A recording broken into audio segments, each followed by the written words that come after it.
Face Off is something that you guys have really never done before. Yep. You are actually, well, the show gives a sneak peek at what it's like behind the scenes at pretty much any horror film, but more specifically Halloween Horror Nights. And you guys are taking that from the show and bringing the monsters that they've actually created to the streets. Yeah, we were so excited to be able to work with this property and Face Off. One, because we know so many of the makeup artists that have been on this show that have started their careers, some of them right here at Universal, when they were 18 years old.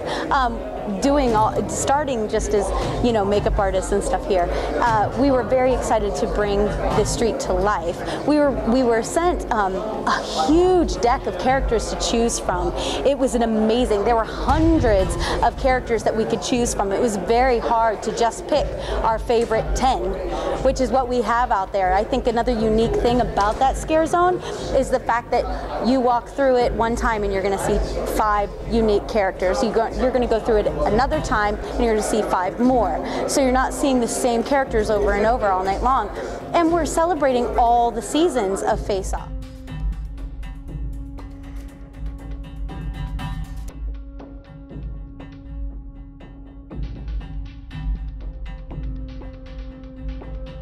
The show has done a really great thing because, you know, what you would call the golden years of horror, the Tom Savini era, the you know, Greg Nicotero's, you know, these really prominent makeup artists that made a name.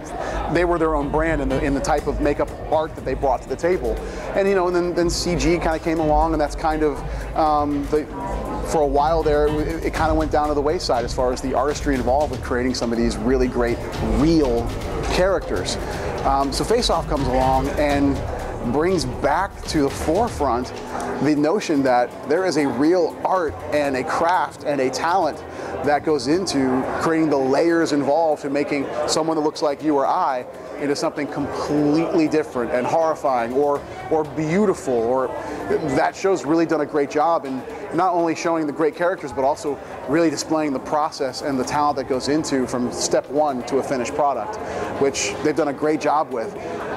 And knowing that many of our own makeup artists have been a part of that show and done very well, is really gratifying for us, knowing that hey, we've known this for a long time.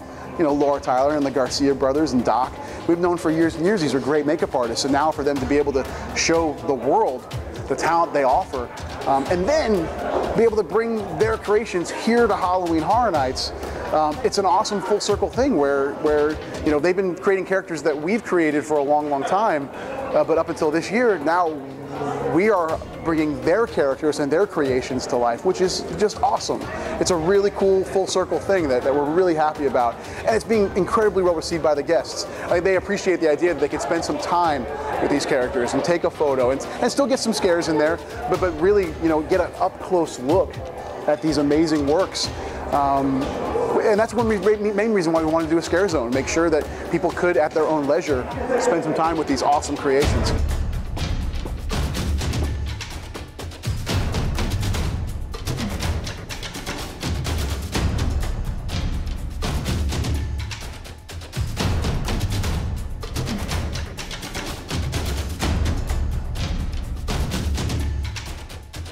I went through whole of season 3, and at the end of season 3 they had a viewer vote. So it wasn't crushing. It was kind of like, all right, well, at least it was at an end, and I could, you know, say, all right, well, there's that, and I moved on, and then a year passed, and then they called me and asked me to come back, and I went, I had to actually think about it, because the first experience had been so stressful because, you know, it's a competition, and it was very fast-paced, and go, go, go, go. I looked at my husband, I was like, should I do this again? And he was like, yeah, why are you even questioning it? Of course you should go back. So I think with his support and with my family's support kind of pushing me to have faith in myself, that was really the biggest lesson I learned that season, was to try, you know. I mean, worst thing that could happen is that you tried and you didn't make it, and you learned something from it. Well, you know, my first job was here at Horror Nights. Back in 2001, I was 16 or 17 years old, and they hired me miraculously. And I thought to myself back then, man, this is the most awesome job I think I could have ever imagined. If I could just keep doing this over and over again, that'd be amazing. And I am. I'm still doing it. I mean, I'd probably come and do it for free, but don't tell them that. we won't tell them.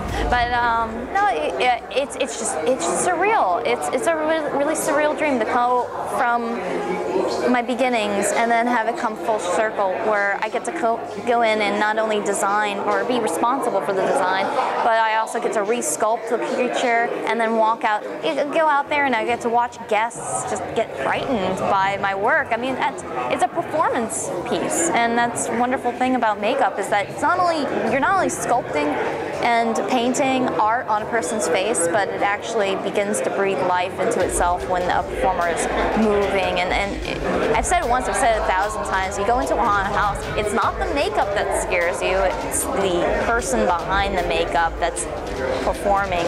It brings it to life. So to get to see that, it's magic. It's the best part of my job.